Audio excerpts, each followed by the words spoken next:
Abramos as nossas Bíblias. Em 2 Reis, capítulo 7, que vai do 1 ao 20. Nós vamos ler o texto para que a gente possa compreender o contexto. 2 Reis 7. Então disse Eliseu: ouvi a palavra do Senhor.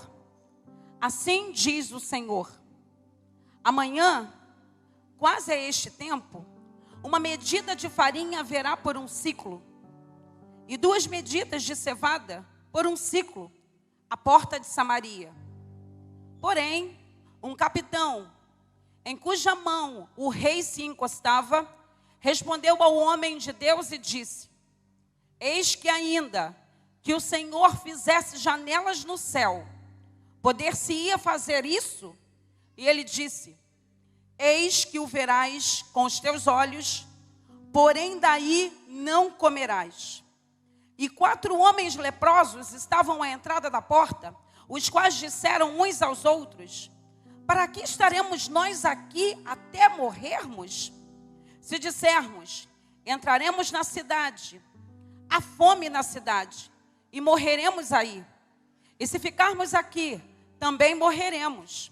Vamos nós, pois, agora, e demos conosco no arraial dos Círios, que nos deixarem viver, viveremos. E se nos matarem, tão somente morreremos. E levantaram-se ao crepúsculo para irem ao arraial dos Círios. E chegando à entrada do arraial dos Círios, eis que não havia ali ninguém, porque o Senhor fizera ouvir no arraial dos Círios ruído de carros e ruídos de cavalos, como ruído de um grande exército, de maneira que disseram uns aos outros: eis que o rei de Israel alugou contra nós os reis dos heteus, os reis dos egípcios, para virem contra nós. Pelo que se levantaram e fugiram no crepúsculo, e deixaram as suas tendas, e os seus cavalos, e os seus jumentos, e o arraial como estava, e fugiram para salvarem a sua vida. Chegando, pois, estes leprosos à entrada do arraial, entraram numa tenda, e comeram, e beberam, e tomaram dali prata e ouro, e vestes, e foram, e os esconderam. Então, voltaram, e entraram em outra tenda, e dali também tomaram alguma coisa, e as esconderam. Então, disseram uns para os outros: não fazemos bem, este é o dia de boas novas, e nos calamos. Se esperarmos até a luz da manhã, algum mal nos sobrevirá. Pelo que agora vamos e anunciemos a casa do rei. Vieram, pois, e bradaram por porteiros da cidade, e lhes anunciaram dizendo: fomos ao arraial dos Círios, e eis que lá não havia ninguém, nem voz de homem, porém só cavalos atados, e jumentos atados, e as tendas como estavam dantes. E chamaram os porteiros, e estes anunciaram dentro da casa do rei. E o rei se levantou de noite, e disse aos seus servos: agora vos farei saber o que os Círios nos fizeram. O que é que os Círios nos fizeram? Bem sabem que eles, que esfaimados estamos pelos que saíram do arraial, e esconder-se pelo campo, dizendo: quando saírem da cidade, então os temeremos vivos e entraremos na cidade. Então um dos servos respondeu e disse: tomem-se, pois, 5 dos cavalos do resto que ficou aqui dentro, pois toda a multidão dos israelitas que ficaram aqui de resto terá a mesma sorte da multidão dos israelitas que já pereceram. Enviemo-los e vejamos. Tomaram, pois, 2 cavalos de carro, e o rei os enviou até o exército dos Círios, dizendo: ide e vede. E foram após eles até o Jordão, e eis que todo o caminho estava cheio de vestes e de aviamentos, e os Círios, apressando-se, lançaram-se fora. E voltaram os mensageiros e anunciaram o rei. Então saiu e saqueou o arraial dos Círios, e havia uma medida de farinha por um ciclo, e 2 medidas de cevada por um ciclo, conforme a palavra do Senhor. E pusera o rei à porta do capitão em cuja mão se encostava, e o povo atropelou na porta, e ele morreu, como falara o homem de Deus, que falou quando o rei descera a ele. Porque assim sucedeu, como o homem de Deus falara ao rei, dizendo: amanhã, quase a este tempo, haverá 2 medidas de cevada por 1 ciclo, e 1 medida de farinha por 1 ciclo, à porta de Samaria. E o 19, e aquele capitão respondera ao homem de Deus e disse: eis que ainda que o Senhor fizesse janelas no céu, poder-se-ia isso fazer conforme essa palavra? E o homem de Deus dissera: eis que verás com os teus olhos, porém dali não comerás. E assim lhe sucedeu, porque o povo o atropelou à porta e ele morreu. Pai, em nome de Jesus, a tua palavra foi lida, foi recebida, e nós queremos agora, Senhor, que tu traga a elucidação da palavra, santificada, e que ela surta efeito na nossa alma, na nossa vida, e que nós possamos sair daqui revestidos e crendo na palavra que é liberada desse altar, em nome de Jesus. Crise, oportunidade para milagres. Nós vemos aqui nessa palavra que no meio da crise aconteceu um milagre. Mas o que é milagre? Milagre, eu gosto muito de falar sobre isso, eu adoro falar sobre milagre. Milagre é a intervenção divina numa situação, alterando radicalmente o curso normal de uma situação. O que é milagre? É aquilo que eu sei que eu não posso fazer. O milagre é aquilo que é sobrenatural. O milagre é aquilo que precisa da intervenção divina, quando o homem diz que ele não pode fazer. E muitas vezes nós estamos vivendo como religiosos, a gente não crê mais em milagres. A gente não crê mais que Jesus pode continuar fazendo milagres na nossa vida. E o que está afastando o milagre do Senhor nesse tempo, nessa geração, é um povo incrédulo, é um povo que não está crendo que Jesus Cristo continua sendo o mesmo, o de ontem, o de amanhã e será eternamente. Naquela crise, naquele momento, não existia alimentos. Estudando um pouquinho o texto, a gente vai ver que naquele momento, só uma intervenção divina poderia fazer algo. O rei, ele ajuntou o exército, cercou Samaria e fechou todas as entradas e saídas da cidade. Por quê? Ele estava impossibilitando a entrada e saída de transportes que levavam os alimentos. Apesar dos agricultores produzirem comida o suficiente para alimentar por um período, o cerco durou vários dias e a fome tomou conta de Samaria. No momento da crise, no momento da dificuldade, no momento que a gente não está vendo janela nenhuma, no momento que a gente não está vendo nenhuma oportunidade, parece que não tem nem fogo, parece que tudo está faltando, parece que a gente vai morrer, parece que o não já está garantido, parece que o sim está distante, parece que a coisa não está acontecendo, parece que as portas estão fechadas, parece que o dia mau chegou e que o dia mau não vai embora. É nesse momento, é nesse dia, é nessa hora, é nesse dia, que Deus vai operar. Sabe por quê? Quando o homem não pode operar, Deus opera. A cidade foi à falência. A inflação estava elevada. Alguns anos atrás, sei lá, acho que uns 15, 20 anos, nós lembrávamos da inflação. Porque eu me lembro que todo dia que meu pai levantava, meu pai olhava a inflação. Meu Deus, o feijão subiu, o valor do arroz subiu. Era uma inflação desenfreada. Apesar dos produtores estarem produzindo a comida, o alimento, a coisa estava esquisita naquele lugar. A cidade estava indo à falência. A inflação havia tomado tudo, dinheiro. As pessoas não tinham. As pessoas estavam fadadas ao fracasso. As pessoas estavam olhando para a circunstância e dizendo: essa cidade agora já era, essa cidade agora vai fechar. Como nós pensamos alguns meses atrás, algum tempo atrás, em março, quando começaram a fechar todas as portas das empresas. Eu me lembro que nós estávamos lá no grupo, em oração, e nós começamos a orar: Pai, em nome de Jesus, não permita que as empresas cheguem à falência. Pai, em nome de Jesus, não permita que o pequeno trabalhador perca o seu recurso. Sabe por quê? Porque a gente entende que Todo-Poderoso é que pode mudar a circunstância. E eu me lembro, hoje de manhã, até falei na oração, né? A Lídia que está lá todo dia. Eu falei o seguinte: tem gente colocando no Facebook, sorrindo, porque pessoas do governo estão sendo presas. Irmãos, isso é uma vergonha. Isso é uma vergonha. Não é para a gente se vangloriar, não. Isso é uma vergonha para o Brasil e para o Rio de Janeiro. Era para a gente estar triste. Não pela justiça, porque a justiça precisa ser feita. E nós oramos também nesse período. Nós oramos pedindo a Deus que toda falcatrua, que todos os mentirosos, que todas as pessoas que estavam tirando vantagem do povo pudessem ser expostas e que a justiça fosse feita. Lembra disso?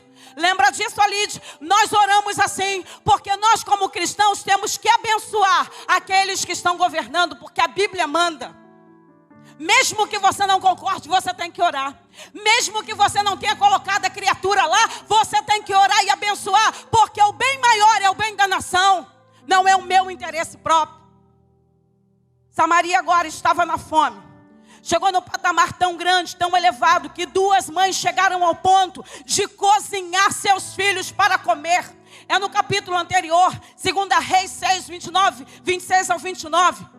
As mulheres estavam numa aflição tão grande, numa preocupação tão grande, porque não tinham o que comer, a ponto de dizer: nós vamos cozinhar o nosso filho para comer. Você imagina para uma mãe chegar a esse desespero total? É porque a coisa está esquisita. Mas o rei de Israel ficou indignado com aquela situação, mas não assumiu seu erro de estratégia. Porque muitas vezes as pessoas erram a estratégia.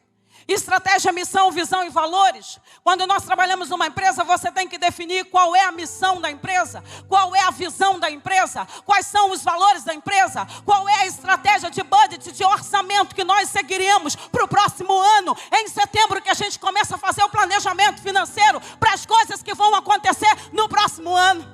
Mas muitas vezes, até na estratégia financeira, a estratégia na empresa, nós temos uma margem de erro. Ou é 10 para mais, ou é 10 para menos. Não pode faltar dinheiro, nem pode sobrar dinheiro, porque senão significa dizer que o meu planejamento não foi perfeito. Se sobrar muito dinheiro, não foi perfeito. Se faltar dinheiro, não foi perfeito. Então nós temos uma margem de 10 para cima e de 10 para baixo. A gente precisa estar nesse alinhamento. Mas aquele rei, ele não quis dar o braço a torcer para dizer que ele tinha errado a estratégia. E que não havia, e que ele não tinha naquele momento condições de criar provisões para aquele povo, para o povo não perecer. Antes procurou um culpado pelo episódio. Diz o versículo 31. O profeta Eliseu: assim me faça Deus o outro tanto, se a cabeça de Eliseu, filho de Safate, hoje estiver sobre ele. Ou seja, o rei começou a procurar culpado. Quando alguma coisa dá errada na nossa vida, no nosso planejamento, a primeira coisa que nós fazemos é procurar culpado. Eu te falei, é apontar o dedo, eu te disse, eu te falei, olha, eu não te apoiei por isso. A primeira coisa é dizer que aquela pessoa ou outra é culpada. É assim que nós agimos no momento que nós estamos recuados e com medo. Quando nós estamos com medo, a gente procura um culpado.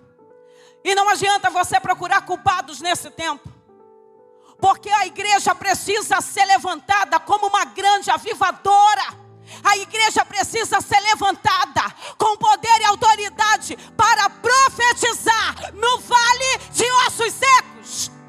Mas se a igreja não profetizar, se a igreja não estiver avivada, se você estiver como um religioso que entra na igreja, glória a Deus. Que entra na igreja, vem para o pastor me ver. Se você entra todo dia do mesmo jeito e sai do mesmo jeito, você é um religioso. Você ainda não teve encontro com Jesus. Você precisa ter a sua vida avivada.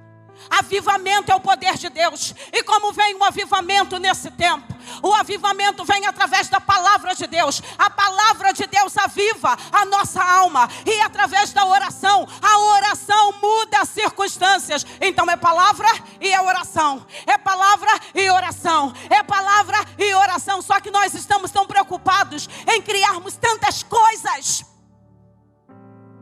Preocupamos em criar tantas coisas que a gente esquece do básico. O básico é palavra, o básico é oração, o básico é o jejum, o básico é dizer: Senhor, em meio a esse cerco, o Senhor vai se levantar pela causa da igreja. Meu Deus, você está aqui, você chegou, você está entendendo o que eu estou dizendo?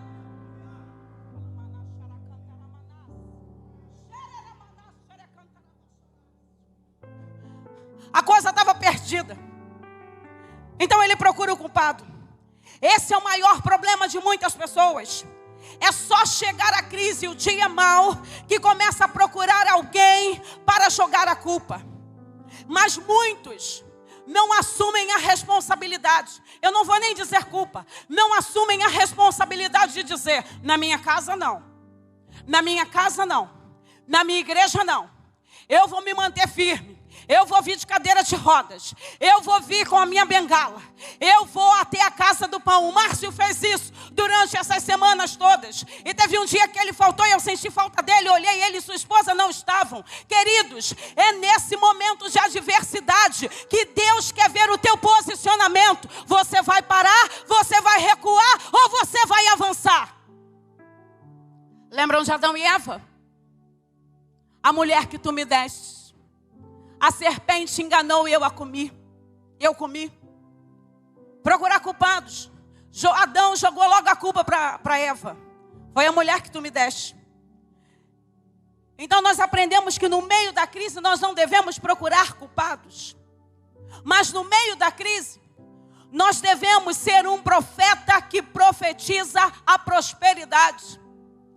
No meio da dificuldade que nós estamos vivendo, que todo mundo diz: será que vai fechar? Será que vão fechar as lojas? Será que vão fechar mais empresas? Será que teremos mais desempregados? Será que agora vai fechar a igreja? Queridos, é nesse momento de crise que a igreja precisa de Elias, de Eliseu, de Abraão. Ele precisa ver você clamar e profetizar em nome de Jesus. Essa peste vai embora em nome de Jesus. O milagre vai chegar.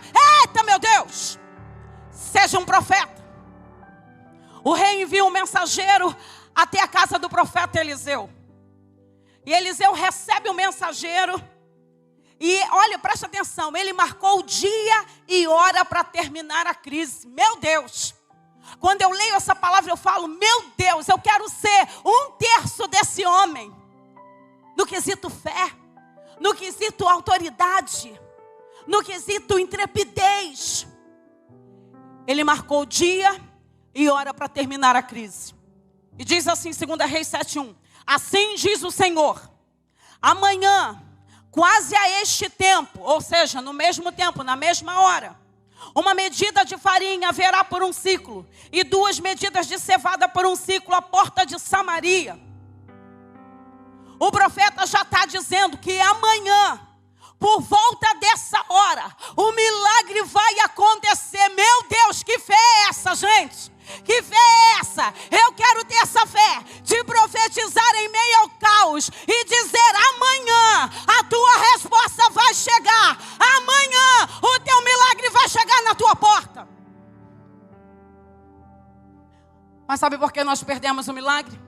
Porque a gente gasta tempo em murmurar. A gente gasta tempo falando demais. A gente gasta tempo gerando mais crise. A gente gasta tempo postando besteira. A gente gasta tempo dando um mau testemunho para o ímpio. Queridos, o ímpio precisa ver Jesus através de você. Aquilo que você posta, o ímpio está vendo. Aquilo que você é, o ímpio está vendo. Eu atendi uma paciente, um break rapidinho. Uma paciente, ela me procurou, veio indicada. E ela tem uma religião diferente da nossa. Eu não sabia. E eu estou atendendo ela. E na segunda sessão ela diz assim: olha, Alzineia, doutora, eu acho que eu não vou continuar com você. Eu falei, mas por quê? Não gostou de mim? Não, não é isso. Eu não vou continuar porque eu descobri que você é pastora. Eu falei, ih, ferrou. Eu falei, por quê? Ela falou, eu descobri que você é pastora e nós temos religiões diferentes. Eu falei, olha só, querida, aqui eu estou como profissional e eu sei dividir o que é profissional do que é espiritual. Mas a gente é seres espirituais. E as pessoas que chegam na gente é porque elas precisam daquilo que está na gente. Gente, para pensar. A pessoa que vai chegar até você não é porque você é bonzinho, ou porque você é maravilhosa, ou porque você é lindo, perfeito, ou porque você é um excelente top das galáxias. Não, é porque Deus vai levar pessoas até você. E aí eu falei, olha, eu sei dividir as coisas, mas se a senhora não quiser, a senhora fique tranquila, mas aqui é um consultório. Aí falei meu currículo para ela, eu tenho essa formação. Porque tem momento que você tem que dizer. Tem momento que você tem que falar do teu currículo. Eu não sou pastora que faça atendimento no consultório. Eu sou uma profissional que trabalho no consultório e tenho a presença de Deus. E aí ela continuou os atendimentos. Já está um bom tempo. E agora, ela falou o seguinte para mim. Ela de manhã... 6 horas da manhã, eu ainda estou dormindo, a criatura me acorda e manda, acorda as amiguinhas, não vai ter oração, olá, olá, olá, elas ficam me imitando, né, a Lídia, elas me imitam, né, Thaís, olá, olá, olá, porque eu falo assim, olá, olá, olá, olá, olá, olá, cadê as amiguinhas, eu chamo de manhã, 6 e pouca da manhã eu estou chamando, cadê as amiguinhas, e ela falou, não vai ter oração hoje, queridos, pessoas que chegarão a você, elas não vão chegar porque você é bom, elas vão chegar porque o Todo-Poderoso está na tua vida. E onde a presença de Deus está, vai transformar o ambiente. Vai transformar o caos. E agora ela, além de assistir a pregação, além dela assistir a oração, ela compartilha para a irmã que é da mesma religião dela. Ainda. E ela diz, ela deve estar até assistindo. Um beijo para você. E aí naquele momento eu falei assim, olha... Tudo bem. E ela falou, mas por que vocês gritam? Os crentes gritam tanto. Eu falei, meu Deus, ferrou para mim. Eu falei, por que vocês dizem aleluia? Eu falo, aleluia. Aleluia é isso. Uau! Quando você está no jogo, você não faz, aleluia é isso. Porque vocês dizem glória a Deus. Porque nós estamos glorificando aquele que faz, aquele que fez, aquele que vai fazer. E porque vocês dizem amém? Porque você está concordando. Aí na oração de manhã está ela com a plaquinha lá no Facebook. Glória a Deus, aleluia, amém. Todo dia ela faz isso. No meio da crise, Deus vai dar oportunidade para você mudar o cárcere de alguém. No meio da crise, Deus vai mudar a história de alguém através de você. No meio da crise, você precisa ser o profeta que vai profetizar a bênção.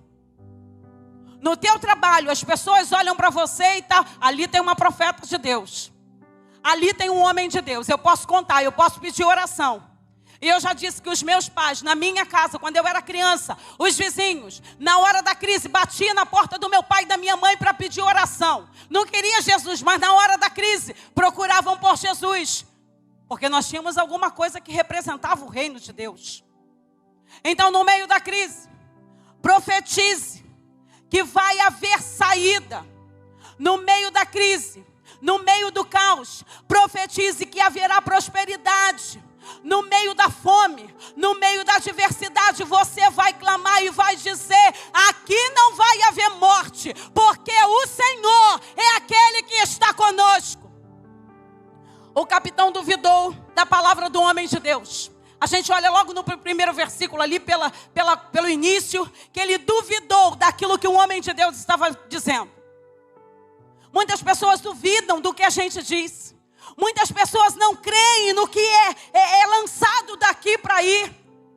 Queridos, existe uma responsabilidade muito grande quando a gente sobe nesse altar. Quando eu chego aqui, a primeira coisa que eu faço é me ajoelhar, porque eu me ajoelho na presença do Todo-Poderoso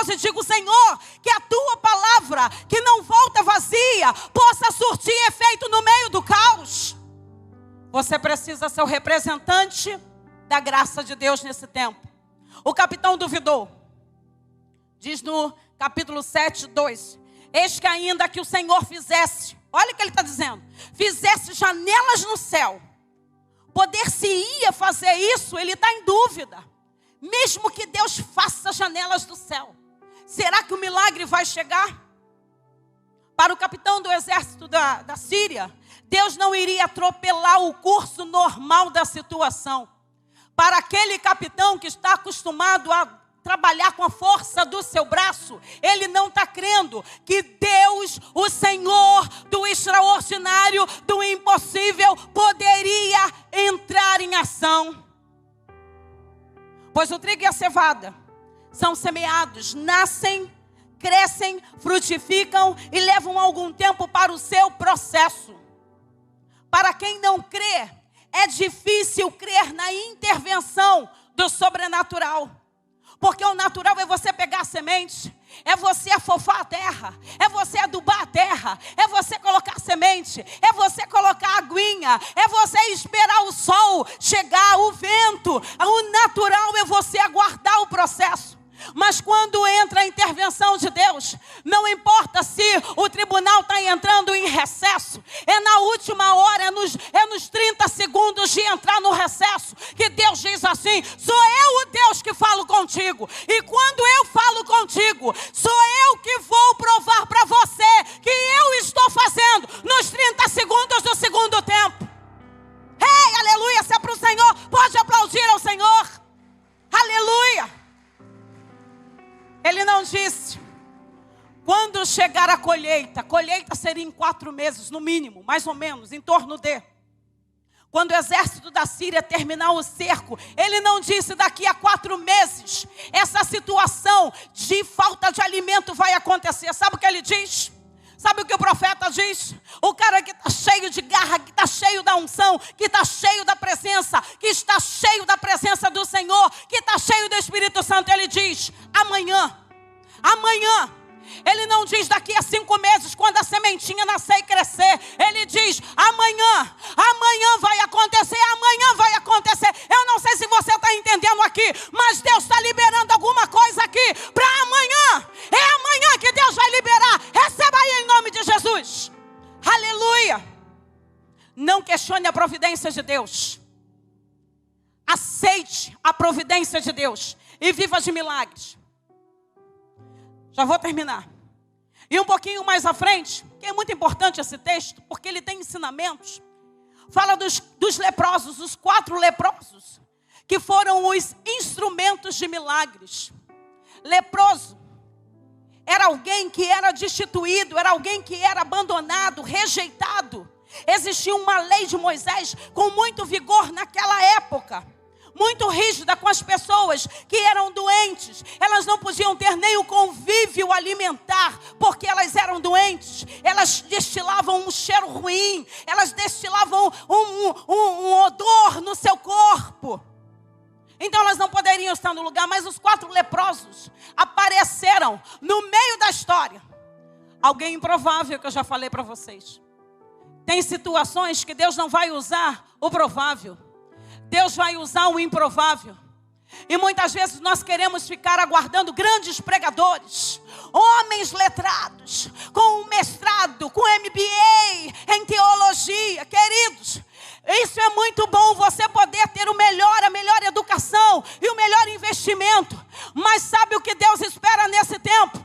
Mesmo que você fale errado, mesmo que teu português não seja perfeito, o Senhor espera que você profetize no meio do caos. Os leprosos, improváveis, estavam ali, não tinham convívio. E diz a Bíblia que eles entram na cidade. Olha que coisa mais maravilhosa que eu li nesse texto. Porque o Senhor fizera ouvir no arraial dos Círios ruído de carros e ruído de cavalos, como o ruído de um grande exército, de maneira que disseram uns aos outros: eis que o rei de Israel alugou contra nós os reis dos heteus e os reis dos egípcios para virem contra nós. Não tinha alugado nada. Eram 4 homens, 4 pessoas improváveis que entraram na cidade. 4 pessoas que entraram ali, mas quando tem o ruído de Deus, parece que tem um exército. Você não está sozinho, porque ao teu lado está o anjo do Senhor que acampa ao teu redor. Porque você não está sozinho, porque você clama: eleva os meus olhos para os montes, de onde me virá o socorro. O meu socorro vem do Senhor, que fez os céus e a terra. Não vai vacilar o teu pé, aquele que te guarda não tosquenejará, nem dormirá. O guarda de Israel é esse o Deus, o Deus de Israel. Faz um barulho, as pessoas ouvem, elas acham que tem ali um exército. Parece que tem um exército marchando. Parece que tem uma multidão. Parece que eles contrataram, alugaram alguém para poder saquear aquela cidade, para fazer alguma coisa naquela cidade. Mas eram 4 homens improváveis. Deus vai usar homens e mulheres improváveis para buscar o milagre, para receber o milagre, para clamar pelo milagre. Não precisa ser uma pessoa de renome. Porque para transportar Jonas para a cidade de Nínive, Deus mandou quem? Deus manda um peixe. Deus usou a Davi para matar Golias. Davi, pequenininho. Deus manda a viúva sustentar Elias e corvos também. Deus preparou apenas 300 homens. Para Gideão, apenas 300. Quando o mais simples seria uma aliança com vários exércitos, mas Deus prepara 300 homens. Deus prepara talvez 100, 150 pessoas nessa noite, para ser aquelas pessoas que vão estar clamando ao Deus Todo-Poderoso e vão clamar pela intervenção divina do milagre. Para fazer o milagre em Samaria, Deus precisou apenas usar 4 leprosos. Deus surpreendeu aquela cidade, aquela região, com 4 leprosos.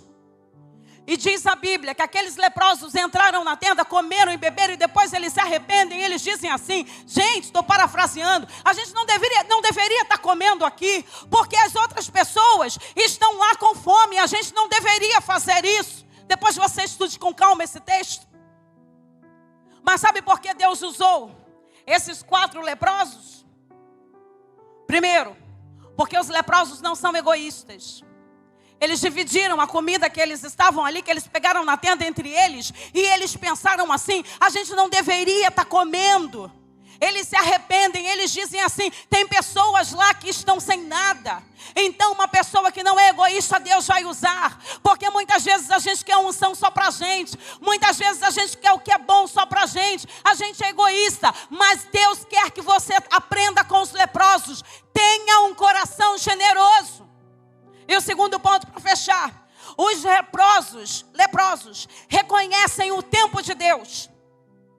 Os 4 leprosos reconheceram que no tempo de Deus não existe lugar para isso. Se esperarmos até a luz da manhã, algum mal nos sobrevirá, pelo qual vamos agora e anunciemos a casa do rei. O que eles estão dizendo? Que o melhor de Deus é esse tempo agora. Que o milagre de Deus vai chegar agora. E lá no último versículo, a Bíblia começa assim: então disse Eliseu. Ele começa dizendo sobre a farinha, sobre o ciclo, sobre aquilo que haveria. E ele termina também o capítulo dizendo no 19: e aquele capitão respondera ao homem de Deus e disse: eis que ainda o Senhor fizesse janelas no céu, poder-se-ia fazer conforme a palavra? E o homem de Deus dissera: eis que o verás com os teus olhos, porém daí não comerás. Diz a Bíblia que o próprio povo atropelou a porta, empurrou a porta, e aquele homem que duvidou morreu. Sabe o que acontece quando a gente duvida? A gente não vive a promessa. Sabe o que acontece quando a gente não crê na palavra que é lançada? O teu irmão do lado recebe e você não recebe. Sabe o que acontece quando você fica fazendo corpo mole em casa e não quer caminhar?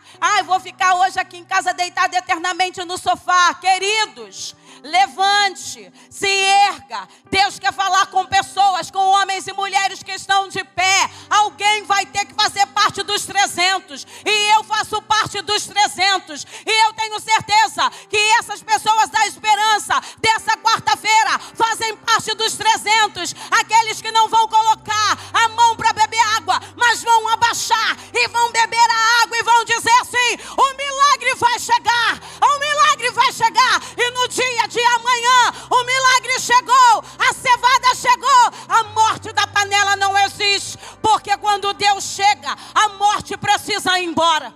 A morte vai embora. A crise é um cenário perfeito para milagres. A crise é um sinal de que Deus vai operar. A crise é um sinal de que Deus precisa ser Deus. Como Deus vai ser Deus? Clamando. Como Deus vai ser Deus? Buscando. Como Deus vai ser Deus? Confiando. Como Deus vai ser Deus? Dizendo: a honra é tua, o Senhor vai fazer.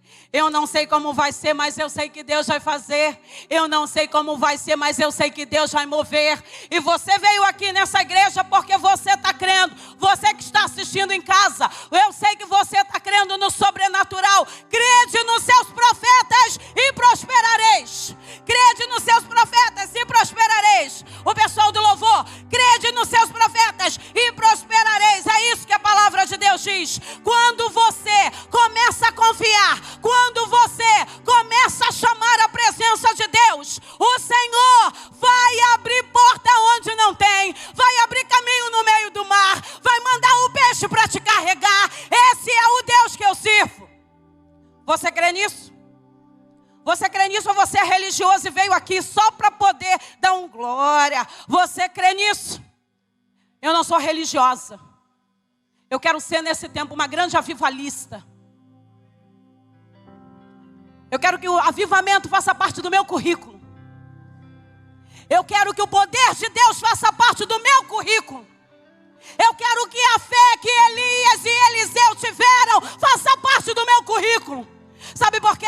Muitas vezes a gente fica preocupado com tantos currículos dessa terra e a gente esquece da presença de Deus. Sabe o que faz a diferença? Sabe o que atrai pessoas? É a presença de Deus. Sabe o que traz a vida? É a presença de Deus. Sabe o que muda uma situação? É a presença de Deus. Sabe